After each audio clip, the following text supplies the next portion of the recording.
Senior journalist and president of the Sri Lanka Muslim Media Forum, to deliver his speech.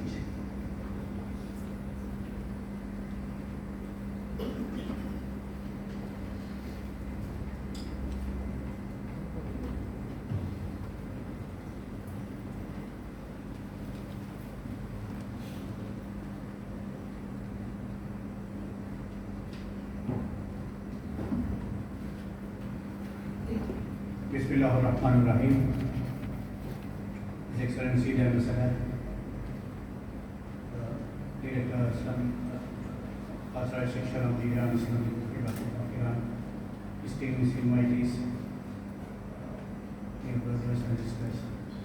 Today we are remembering a great hero in the Islamic world,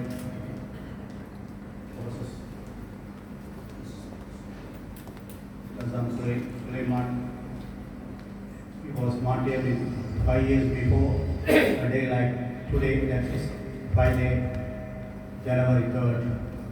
Still, today and tomorrow, whole world is remembering this great hero because he fought for the innocent people, and especially when he was traveling to Iraq, or a message taken by peace message from the Iranian leader. Is not a combatant to kill, but unfortunately the Western world prepare and kill him. Several times they have tried to kill him, but Allah has taken this day to flee from this world. His services emerged, and the Imam Ayatollah Khomeini's direct appointment, he got this post. Especially the Iran is today fighting for liberating Qudus, Baitul Muqaddis. When we visit Hajj, we can see how the Iranian brothers who perform in Hajj will praying for liberating Baitul Muqaddis. Now, today, situation in Palestine, Gaza, I don't know, when we commemorate next day, we may be able to safeguard the Gaza because lack of unity among us. Especially I thank His Excellency the Ambassador and Brother Mazam for inviting us, remembering this day. I will say a few words in Tamil.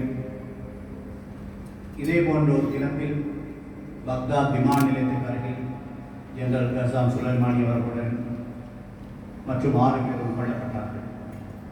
General Soleimani ஈரானின் இஸ்லாமிய புரட்சி படையின் IRGC எனப்படும் குதுஸ் படையை மீட்பதற்காக மர்ஹூம் இமாம் Ayatullah Khamenei அவர்களால் நியமிக்கப்பட்ட ஒரு போராளி.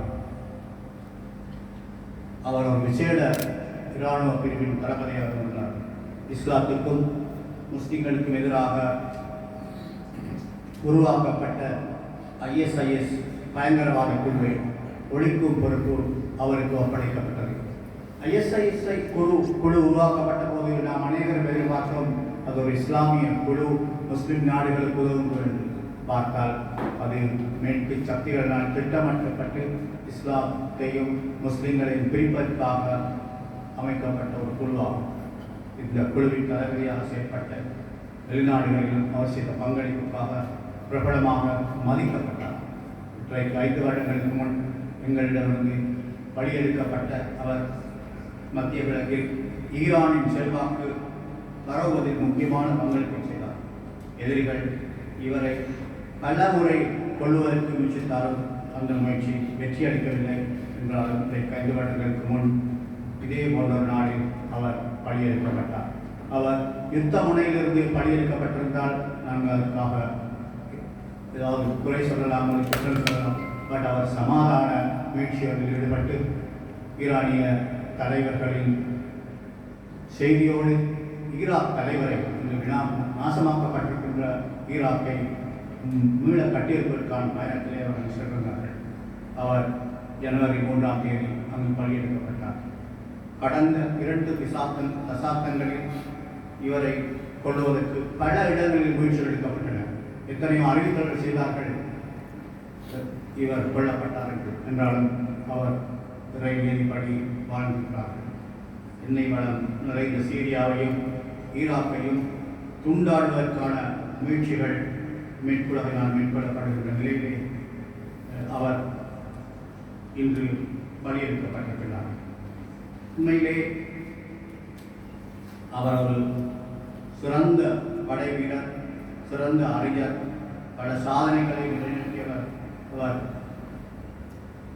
முஸ்லிம் உலகில் அவருக்கு நிறைந்த மதிப்பு இருக்கின்றது. அவரை ஒரு வீரராக இந்து இஸ்லாமிய உலகம் கணிக்கின்றது. அவருடைய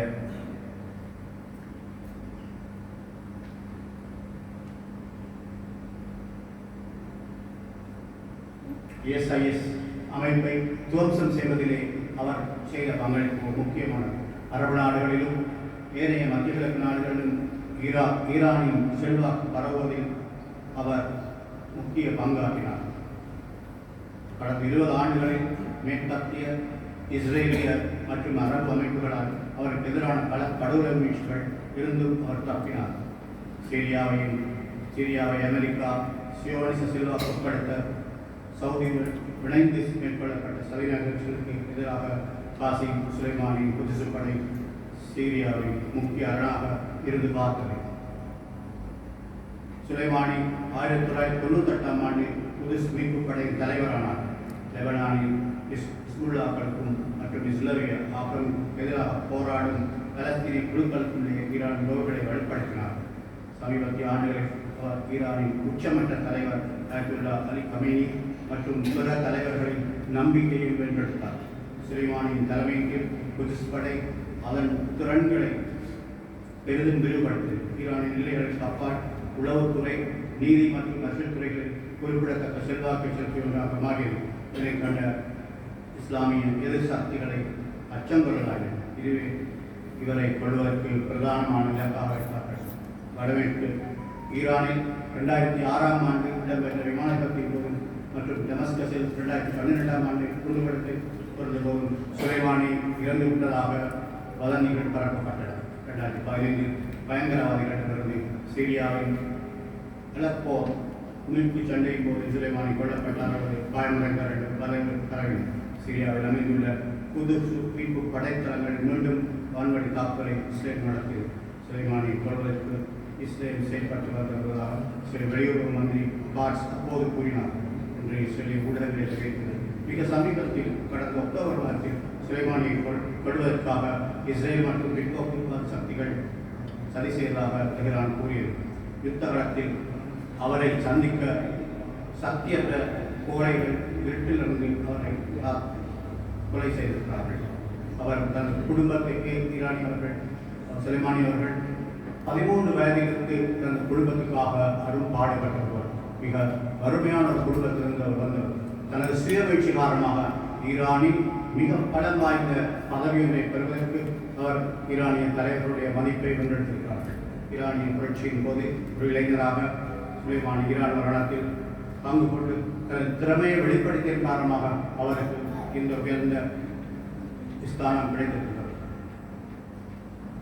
இஸ்லாமிய புரட்சியின் தலைவர் அயத்துல்லா சையத் அல் கமேனி குதுஸ் படை தளபதி மேஜர் ஜெனரல் காசிம் சுலைமானியை படுகொலை செய்தவர்கள் கடுமையான பழிவாங்கலை காத்திருக்க என்று கூறியிருக்கிறார்கள். அயத்துல்லா கமேனி வெள்ளிக்கிழமை விடுத்த ஒரு அறிக்கையில் பூமியின் குழப்பம் விளைவிக்கும் மிக மோசமானவர்கள் உலகின் தீமைகளுக்கும் கொள்ளைக்காரர்களுக்கும் எதிராக தைரியமாக பல ஆண்டுகளாக போராடிய கௌரவமான கதவை படுகொலை செய்தார்கள் என்று தெரிவித்திருக்கிறார்கள். சுலைமானின் மறைவும் அவரது கொள்கை போராட்ட பணியை ஒருபோதும் தடுத்து வருகிறார். ஆனால் ஜெனரல் சுலைமானின் வெள்ளிக்கிழமை அதிகாலை தாக்குதல் கொல்லப்பட்ட மற்ற தியாகிகளின் இரத்தக்கரை கொண்ட குற்றவாளிகள் கடுமையாக பழிவாங்கலுக்குள்ளாக காத்திருக்க வேண்டும் என்றும் ஈரானிய தலைவர் குறிப்பிட்டிருக்கிறார்கள். தியாகி சுலைமானி அவர்களை முன்னதாரம் கொண்டு அனைத்து போராளிகளும் இப்போது பழிவாங்குவதற்காக காத்துக் கொடுக்கிறார்கள் என்று இமாம் கொமேனி அயத்துல்லா கொமேனி தெரிவித்திருக்கிறார்கள்.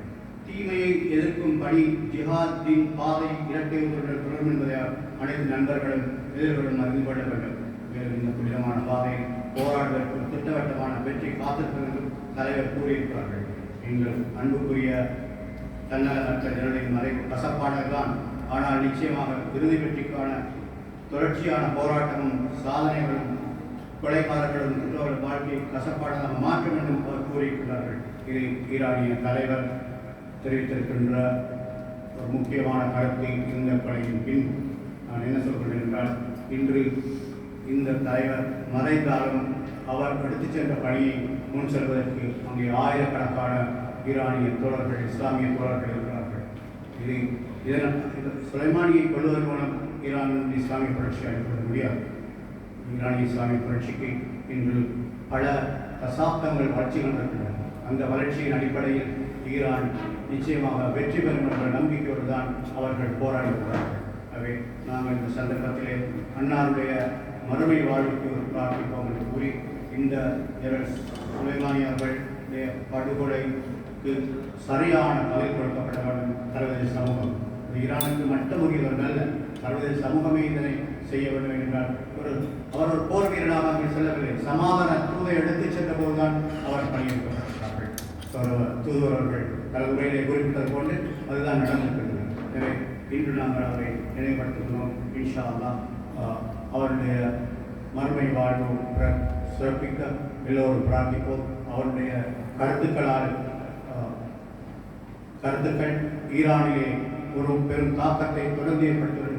இந்த உலகத்திலே எத்தனையோ நாடுகளில், இலங்கை மட்டுமல்ல, உலகிலே எத்தனையோ நாடுகளில் ஜெனரல் சுலைமானியின் நினைவு நிகழ்வு இன்றும் நாளை நடைபெறுகிறது. அந்த அளவுக்கு ஒரு சாதாரண வறுமை குடியில் வாழ்ந்த ஒரு பையன் நாட்டில் மிக உச்ச படையின் தலைவராக இமாம் கொமேனி அவர்கள் நின்றிருந்தால் பைத்துல் முகத்தஸுடைய மீட்பு எவ்வளவு முக்கியமானது. முஸ்லிம்களுடைய முதலாவது கிபிலா என்று நாங்கள் மதிக்கின்ற அந்த பைத்துல் முகத்தஸை மீட்பது ஈரானின் ஒரு பிரதான இலக்காக இருக்கிறது. அவர்கள் அதற்காகத்தான் நீங்கள் ஹஜ்ஜிலே சென்றால் அடிக்கடி பார்க்க முடியும். அவர்கள் பைத்துல் முகத்தஸை மீட்பதற்கான